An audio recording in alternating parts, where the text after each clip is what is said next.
Okay, we're going to work on the value section of our study. The word value means lights and darks. Before you begin your value study in paint, I'd like you to do a small one with a pencil. You can see I've already completed this one. You build up with heavy texture to make the darkest value and use lighter and lighter pressure with the pencil to get really light values. To do this with the paint, you want to use a dark color paint, so we're going to use the purple. Take your brush and twist it sideways, not straight down, but sideways in the purple paint. Put some out into your mixing palette. If you feel like you don't have enough, grab some more water, stir some more. You want this to be really dark. How can you tell?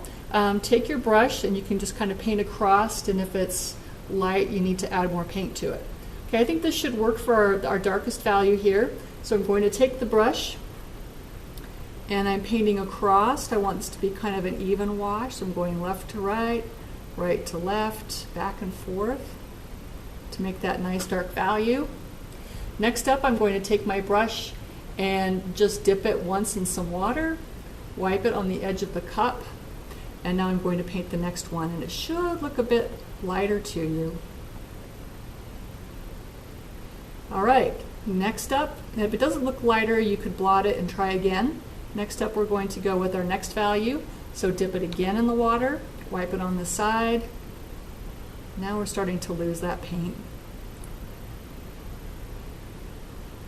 Okay, next one. Swirl it in the water, wipe it on the side. You can see it's getting lighter and lighter. With the last one, we want it to be really light. So what I'm going to do is to actually swirl it around for a while, really clean it out, see if I can get it really clean, and then bring it on. So it's just barely tinted. Looks like I cleaned my brush just a little bit too much, so I'm going to grab just a teeny bit of paint, try again. There we go. Just a very small amount of paint. And there is your value study.